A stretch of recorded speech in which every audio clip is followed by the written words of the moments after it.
Okay, how you doing? Haven't talked to you in a while. I hope you're still practicing your guitar. I still hope you're having fun playing your guitar and learning how to play. I hope you had a chance over the holidays to pull it out and strum a little bit for some of your friends and family. Maybe strum along with somebody else and have a good time doing that. Uh, I mostly hope that you haven't decided to give up. That's my big worry when we have a long dry spell between get-togethers. It's one thing when you know you're going to see friends and you're going to, have fun that evening. It's another thing when you're on your own for several weeks. And let me encourage you, don't give up. You're already better than you were the first night you came. Now, I still fight with so many times. This just this past week, I was involved in a situation at church, playing some songs I didn't know and keys that I didn't know, playing an electric guitar, which I don't do very often, and uh, and the other two young men that were playing were incredible at that type. Now, they don't know how to play the kind of music I like to play, but in that setting, I felt like I was like the worst guitar player in the world. But I knew that I wasn't. And even though you're just getting started, you're not any worse than anybody else has ever been at your stage of the game. There's always going to be somebody that can play a lot better than you. And believe it or not, there's somebody that wishes they could play as well as you do today. Remember when you first came, you didn't know how to form a C chord or a D chord or a G chord. Maybe you're still having a little trouble moving between them, but you know how to play them now. And by now you know how to get them to ring out and not sound like that. That's progress. Don't give up. Keep picking up the guitar, keep playing. You'll have some fun. Now, we're not going to be meeting for still a couple of weeks, but so I want to give you something to work with in this email. There's also a PDF download of a chord chart, and let me encourage you to go ahead and download that. If you haven't downloaded it yet, why don't you pause the video and go download it, because we're going to be referring to it here in this little lesson that we're going to work on tonight. We're going to start expanding your repertoire of chords to play. All right, let's start out first with this A minor. We know the A minor. We have learned it. Really pretty chord. Now, there are some other chords that are in the family of the A chords that are right here handy. And the good news is, once you know one of the chords in most of these keys that we're playing in right now, there will be other chords that are just one finger away from having the different chord. You don't have to start from scratch. That's what I was telling you earlier. If you could get these first ones down, the rest of them would come easier. So we have this A minor. An A major chord is just one note away. Instead of this finger being up here, we need a finger here, these three right in a line. If you look at the chord chart, it shows them being perfectly even. There's no way to get your fingers lined up. Let them stagger like that. Let them one be a little higher than the other, but get them all in there. And you'll see different people play this one different ways. When I was first taught this chord, the guy that taught it to me told me take this finger and hold down two of them, and then take this finger and hold down that other one. And so I make it with two fingers, and that just eliminates some crowding. And you'll see me sometimes, you watch me play, and a lot of players do this. If I'm working fast, I'll catch those three with just this one finger. I'll lay it flat. Now, even if I happen to mute this high string, that's not a problem, because See, I have an E here, and I have an E here. So there's an E in the chord already. Anyway, there's the A major. The A7 is just removing this finger here in the middle.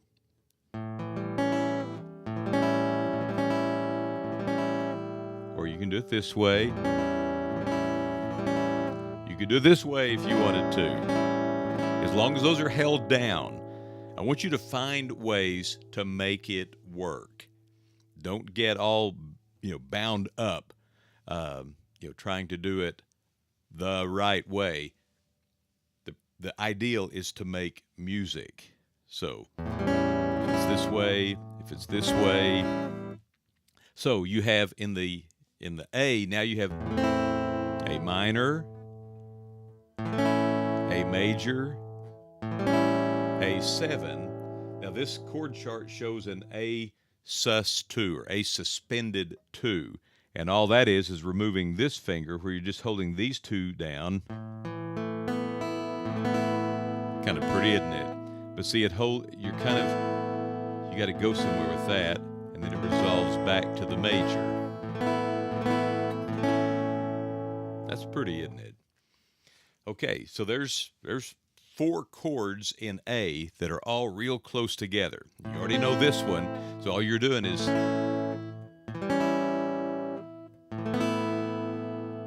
just subtle changes change the flavor of that chord. Okay, let's look here at C. You know the C. Now you can turn this into a C7 by just dropping your pinky down here on that 3rd string and the 3rd fret. So you're playing your C. Drop that pinky down there.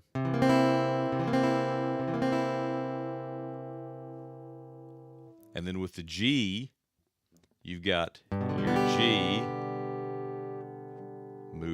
Pick the pinky up, put your pointer finger here on the 1st fret. A lot of times we'll do that at the end of a phrase or at the end of a line, just add some nice color. A song where it uses both of these, let's see, would be like, softly and tenderly, Jesus is calling for you and for me. See, it just makes it a little more interesting, adds a little more flavor to it, a little more depth to the song. So your C and your C7, your G to the G7. And the G7 is what is called a passing chord. You don't stay on it very long. Now, in the blues, they'll play the entire song in 7th chords, but in just regular kind of songs, the pop or country songs that maybe we're strumming along to, the 7th chord is typically just a passing chord. It's a flavor chord. Now in E, you know your E minor. Drop your index finger down here on the 1st fret of that 3rd string. Now you have an E major. E minor, E major. Now you can make this a 7th chord by picking up your ring finger. And there's your E7. So E major, E minor, E7th. All right there close together. There's a whole world of these kinds of chords. We have the D chord. We can drop that one to a minor. A little more work on this one, but your index finger comes up to the 1st fret.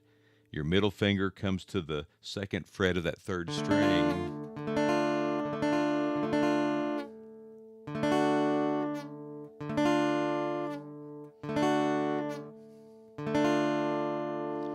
And then we can make it a 7th.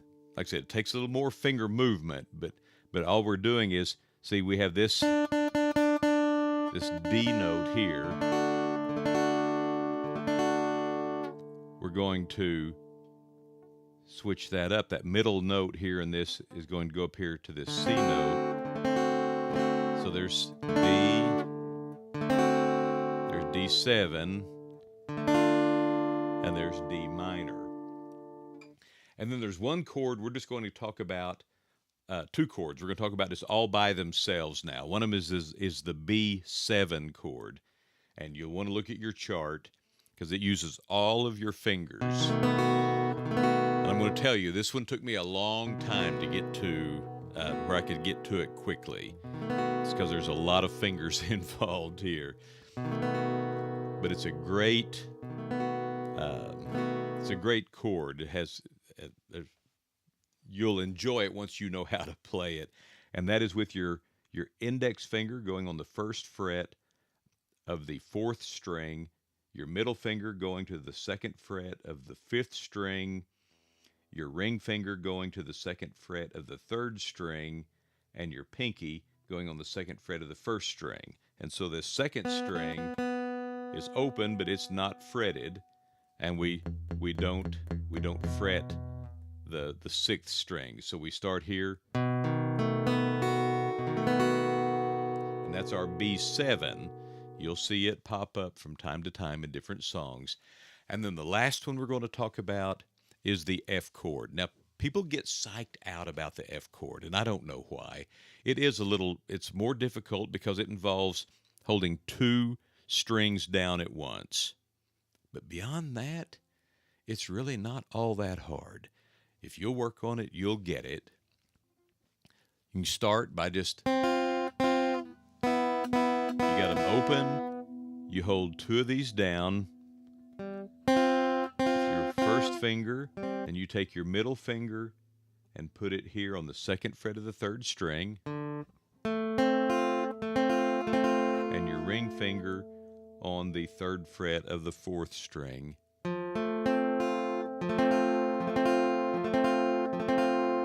And that's your F. Now, once you get that F chord down, you can play songs in the key of C now, in addition to playing songs in the key of D. Because this F chord is the 4 chord in the key of C, where in G, your 4 chord is C, and your 5 chord is the D. In C, in the key of C, that's your 1 chord, your 4 chord, and then G is your 5 chord.